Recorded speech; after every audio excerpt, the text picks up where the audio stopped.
Welcome to Blue Talks.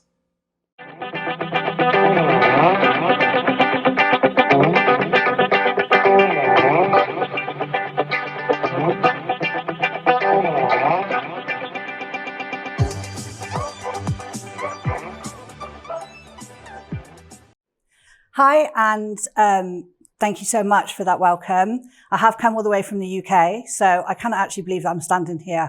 It's a little bit of one of those moments that you have to mark in your life. So that was quite an intro, and I guess I want to talk to you about something that happened to me 12 and a half years ago, that literally changed my life. And I'll give you a little bit of background story. I have been coaching people, looking after people for 25 years. I have 3 children. I have a lovely husband. At that time, I wasn't coaching. I wasn't a business coach or helping anybody. I was a hairdresser. I had a tiny, tiny little hair salon in a health club. I don't think you have David Lloyd here, but it was part of the David Lloyd group. I had met a fellow hairdresser and had a great job as a sales manager. And she just said to me, Deb, I'm opening a hair salon. Do you want to come in? And I wasn't hairdressing at the time, and I couldn't say no. I just could not say no to this. She told me she was buying this car, and when she'd made it, she was buying this car. And the thought of her driving past my house in this car, I just couldn't say no. So I was just like, it made my teeth grind, just the very thought that she was going to have this salon and be successful. So the place was being built. We went down to the health club, and we had quite a tiny room. So it was kind of like the business of my dreams. We were in a health club. It's a family health club. So my children I have 3 boys who can make a football out of absolutely anything, snowball, anything. We had no balloons in our house. So they could come in and they could play tennis football, which they made up, or they could use the gym, or they could do the other stuff. My life revolved around this hair salon. And then I opened another one in another, one of the other health clubs. So realistically, everybody that I saw had either been to a class, was teaching a class. We did quite a lot of sidewinders with the colours we're doing, or was skiving from a class, basically sitting in my salon. So that was my world. And then one day I decided to go and buy a car, get rid of the company car, and we drive 50 miles to buy what is termed in the UK as an old banger. I don't know how that translates, but basically it's a very cheap car. It's a rubbish car, basically, but I wanted something that we owned and wasn't a company car. So myself and my husband, we set out to go and get this car. We drive, it's rainy, it's January the 31st. So in the UK, it's not particularly warm. It was kind of rainy and drizzly, but the weather was okay. So we get the car. The car's not very nice, to be honest. It was a convertible. I just wanted a convertible. And it had some flowers on it, which my children didn't really approve of. And we had a really nice BMW that we had been given by the company as our car at that time. So when we got to the venue, my husband drove the car back, bless him, the rubbish car. And I drove the nice BMW. And then we got closer to home, and both cars were absolutely fine. Got closer to home, and I decided that I would drive the rubbish car and go and get some shopping and let my husband go and pick the children up in the nice car. So we stop at the services, change cars, get onto what's called a dual carriageway, which is 2 lanes, and my car, the new car, loses power. I'm on this lane, so the outside lane, and all the power fails in the car. And it's now dark, and I'm just like, okay, I just need to get to the side of the road. I was just really focused, get to the side of the road. So by some luck, and I am a lucky person, I got to the side of the road. It's a very, very busy road. And I just thought, I don't know what's happened. My main concern was I had 1 bar on my phone. That was it.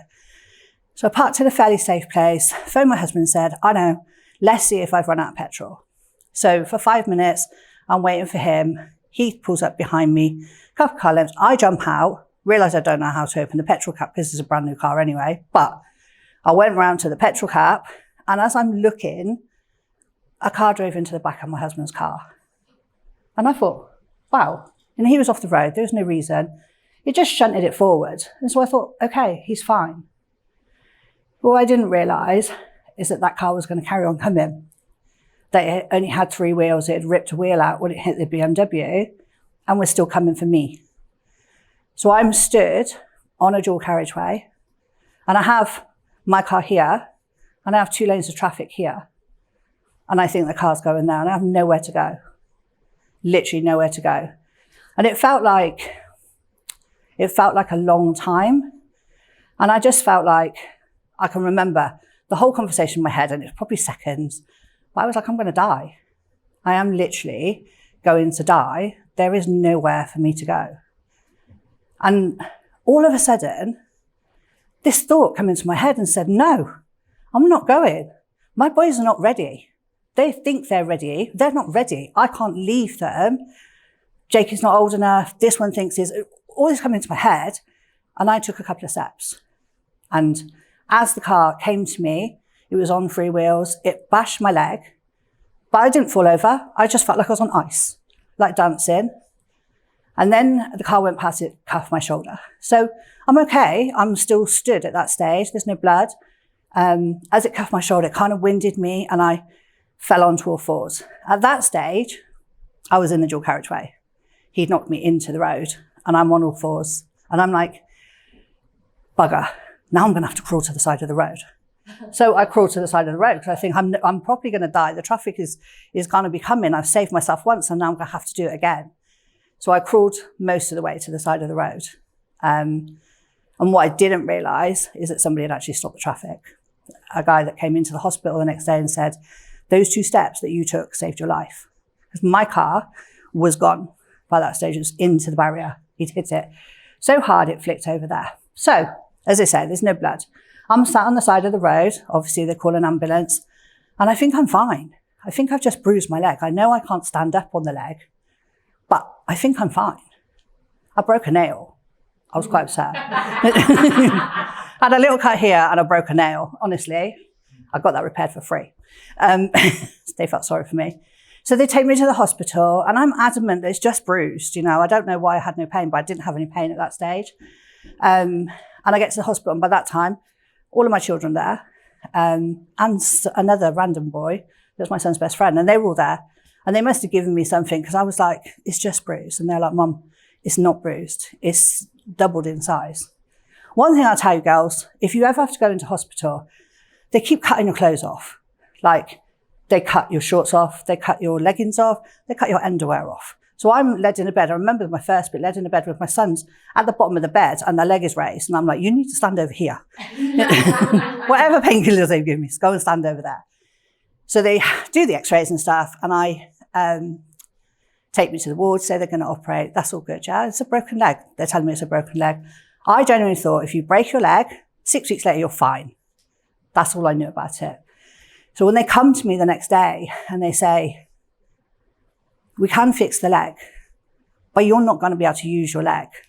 I was astonished. I just thought, no. And I said to him, no, I have a hair salon. I'm in a gym. I've got 3 children. You can't do that to me. You can't tell me I'm not going to be able to lose my leg. Do you know what? They went away. I didn't know that'd happen. And then they came back and they said, and anyone who's ever watched Grays, they really are this excited. Right, this is what we're going to do. I can't bounce like that normally. And they said, we can do another surgery, but you're not going to be able to bend your leg. So I was like, no, you're not listening to me. This isn't what can happen. In my head, I'm thinking, I just went to buy a car. I've just got a bruised leg. Come on, do this properly. So he said, well, you're not going to be able to bend it. I said, well, the same. I have a salon in a gym. I go to body pump. I know it doesn't look like that, but I did. I have children. So they went away. And then they came again with something I don't remember. And then they came back the last time and they said, right, okay, we've got a plan. We are going to, you'll be fine with the leg. You might not be able to bend it properly. But we're going to take some bone out of your hip and we're going to make a little saucer and we're going to support this. And I was like, okay, fine, do that one. I ended up with 2 plates and 22 screws in the leg. The one that I thought was just a little bit bruised and a little bit broken. So being a salon owner, it's a bit tricky to be the person with the broken leg. So I thought I was going to lose my business. I was so scared that I was going to lose my business. When my manager came in, they were all part-time. I just told her to cancel my clients for 2 weeks. And she was like, 2 weeks? And I said, okay, maybe 3, 4. I didn't go back to work. I was non-weight bearing for 5 months. I couldn't stand on my foot for 5 months. I got in with the mobility scooter people in the town centre, whizzed around the shops, got caught in a few. But my overwhelming thing in the hospital was that I was lucky. And when people were wheeling me around and saying, oh my goodness, what's happened to you? It's terrible. And I said, no. I should be in the morgue. I'm here. I'm lucky. And annoyingly, that stayed with me for quite a long time. I think at the point, my family wanted to actually euthanize me because I was like, oh, it's Mother's Day. I shouldn't be here. Honestly, I was a bit of a crybaby. I'm not a crier, but I was birthdays. It's Sunday. I shouldn't be here. But I stayed lucky because if I had the worst case scenario given me, door number 1 wasn't very nice. Door number 2 was much better. So I then had to try and work out how to manage a hair salon with a broken leg. And so I did. What I managed to do was I went to work lots of times and they put me in a taxi and sent me home, but blow dried my hair. So that wasn't kind of what was working. So then I realized that if I couldn't work in the business, they tell you this, I know, and it's a hard way to learn it, I will work on the business. And I know that's what you're meant to be doing, right? So I learned the hard way and it worked. So that year we were great. We took more money. In between here, I had the physio. I genuinely thought if I did what I needed to do, that I would get back to normal. That wasn't really the case. Because it was a car accident, I had to go and see lots of specialists and they started talking to me about being in a wheelchair at 55. And I thought, oh, I've got to argue with these people as well. That's not happening either. I'm not going to be in a wheelchair. So I come out from behind the salon. I built a bigger salon, took on a photo studio. I built a bigger salon that was 7,000 square foot with 10 treatment rooms. And all I remember doing is working so hard and being in denial and trying to survive and run a business and do everything. That at the point where I'd worn out the other leg because I stood on that leg and I had to have an operation, I sold everything. And that's how I kind of took some time off. And that was an easy operation, actually. The trauma of going through that was much easier. So I come out of the salon, I come out of the hairdressing, became a business coach, looked after people for digital marketing, et cetera, et cetera. So I guess then I became people said to me, you're great at doing this. You're fantastic at doing this. So this person who got rewarded for being a great business owner, for being a great marketer, became me. And I was like, the more praise I got, the more I did. The more hard-faced I got as a coach, the better, the more praise I got. People were like, oh my goodness, you're the procrastination police. Well, I've got a client who calls me a virus, DB22. I'm not kidding. And I'm the jump off the cliff person. But it still was kind of like in between. I still had this thing over me that I'm going to be in a wheelchair. And so I suppose I put a face on. I just became this other person. And the gym person that loved swimming and all the other stuff, I put her in a cupboard because I couldn't be her. I don't fit into my life. When I was going into the gym, I did not fit into my life. Those people were still going to body pump. These are people that talked about squat weights on a night out. It's just different mentality being in the gym. So then when I came out of coaching, I was like, oh, I found my crew. I found my people. I can speak to these people, these entrepreneurs. I understand these people, the risk takers. And so I became that person. And somewhere along the line, I lost the fitness side of it. I lost the other stuff. I'd still do stuff. I still dance and maybe not get out of bed for 3 days, but no one saw that. So I still had this, I'm great, I can do everything until last year. So my friend had asked me if I wanted to do this bike ride. Sent it on a Saturday morning and said, do you fancy this? And I said, yeah, just paid the deposit. Said to my husband, I'm going to India. And he said, oh, well, who's going with you? I said, well, not you, honestly. I did. I paid the deposit. I'm that casual. I was like, I'm going to India. I think he thought that I was just going to take a bike and get off the plane and start pedaling. Wasn't quite as unorganized as that, but it was 360 kilometers around India. And I'm not a cyclist. I'm not a lycra girl. I don't understand all that. I only just learned how to change gears last year. I spent all my time in my bike in one gear. I didn't know what the 1 and the 3 was for. I just kept changing that, honestly. Not only that, as I didn't really understand the kit either. So all my friends said to me, you need the padding. Ladies, you need the padding, okay, in these shorts. So I bought some and I actually cycled all around in these shorts last year that my friend said, they're a bit see-through. And I thought, don't worry about it, they're comfortable. And then when I ordered some extra ones, to go to India, because you bag it all up, they came and they were really see-through. And I went back onto Amazon and looked, and it turned out they were pants.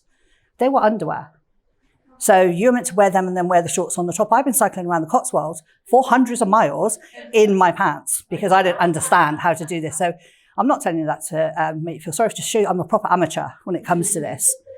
So when I looked at the itinerary, 360 kilometers, we're gone for 10 days. That's nothing, is it? 36 a day? Easy. Yeah, you only cycle for 5. The rest of the time you have a preparing to cycle. So the first ride is 74 kilometers.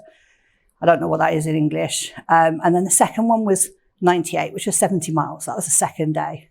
I was terrified, absolutely terrified. But I thought if I trained for it, I boxed her, and she said that she gets up for hill runs every morning because if she didn't train and prepare for her boxing matches, she's going to get punched in the face when she goes in the ring. And I thought, I'm not going to get punched in the face when I get to India. I have to practice. So every Sunday morning last year, we were out 5 o'clock in the morning because it's hot. I know UK doesn't really get hot, but it was for us. And we're pedaling around the streets. And then I stopped for a cider and a little rest on the way home. And then my son usually takes the bike after that. Only one. But it's thirsty work. So we get to come into India. In between that and India happening, I met a spiritual lady who I was having the time of my life last year, because I'm telling you, I'm the coach that's successful. I was gone to Jamaica. I went to Ibiza on a yacht with the networking. I was doing the 10K coach. Then I wanted to be a 15K coach. Then I was in that coaching mode where nothing's ever enough. No matter, as an entrepreneur, nothing was ever enough. I had to have the luxury meals. I had to have all the expensive stuff. And this lady said to me, "You're a fake. You're not living your true purpose. You're not living your true life." And I was like, well, whatever, I don't care. I'm happy doing what I'm doing. I'm having this great life. Then I went off to Ibiza, and then I come back and she says, "You're definitely not. You need to stop and do nothing." Can you imagine being told to do nothing? I asked her for a list. I said to her, "What does nothing look like? Tell me what I've got to do nothing." But I did. And so that's how I did my bike ride, was that the time that she told me to do nothing, I pedaled. I couldn't quite do nothing. I learned to meditate for 10 minutes. No more. I can't do any more than that. I learned to meditate, and I started to look at the 12 years where I pushed so hard to not be a victim, to not let anybody think of me as lesser than I was before, to not think that I haven't achieved anything. And I wanted people to just not see the leg and not see me. And I realized that actually I was horrible to myself. I was actually quite mean to myself. I would be nicer to other people than I was to me. I thought that my husband was an arse, and it turned out that I was the arse. It was. I was going to divorce him, and then I realized actually it was me that was terrible. So I took the summer to cycle and to slow down and to learn to meditate and learn to breathe, and things that you think you know how to do. Breathe in. I've been doing that for a long time. And start to reflect, and then come to India. And you've never seen a more scared person on a plane than me. When I got there was 10 people, and they'd all done it before. I was the only amateur there. Even the person who didn't even know how to put proper shorts on or change gears, sitting there on this bike. And the first time I cycled the bike, I went around the corner so no one could see me getting on this bike, because I thought I'm going to be wobbly. And they've got proper kit on, One had a spreadsheet for stuff every day and had an outfit for the day. And I'm still got my see-through shorts, but with leggings on top. And as I went round, the bikes were new. I went to save myself the embarrassment, and the handlebars turned, but nothing else turned because they'd not put it together properly. And I was like, okay. Then we went out onto the road and the handlebars turned. And I tell you, going out onto the road in India is, you could cycle through New York easier. I went out and there's a cow on the road, there's a truck, there's a tractor that's got music, there's a moped coming towards you, and there's 5 people on the moped and a bag of washing. And so that was interesting, but we didn't do all the main roads. So every day, in true NLP style, I thought, okay, I'm just going to do this one day at a time. I'm just going to go, if I can cycle today. I knew I could do the distance. I'd done the distance. I didn't know I could cycle for 5 days. So I'm like, if I can do today, then I'll worry about today. And then the next day, when I knew it was 100K, and I was like, and there were some hills, and there were some tricks. There were some utter tricks in there where they make a cycle over sand, or roads that weren't roads. They literally weren't roads. I took a boiled egg on one time from the lunch in the morning, and we went over this road that was so rocky. I think it's on this picture. So rocky, it was peeled by the time I got there to lunchtime. I got out, the shower it was out of the shower. And so then I just, in NLP style, just chunked it down. I chunked it down into each session, and I made it. I got to the end of it, and I made the 360 kilometers. And I was like, yes. So whilst I was cycling, we did a little bit of manifesting, we got some chips. I really, really was just like, what is my purpose? What am I actually here for? Am I here really to just help business owners to understand their businesses better, to make more money, to keep them in that chaos that I'd been working in? Or am I here to release them from the chaos? And I thought, do you know what? The one thing I know is that I am cat lucky. I'm going to tell you what cat lucky is. We fall off the wall, but somehow land on our feet. So I am cat lucky. And I realized that my purpose is to go and find other people who've had a trauma like me, or have not been cat lucky, or not realized that they're cat lucky, and help those people to get back up on their feet, get back on with their life, and achieve whatever the big life dream that they've got. I want a big life. You guys all want a big life. I'm not prepared to settle for anything less, and I don't think that anybody else should. Thank you.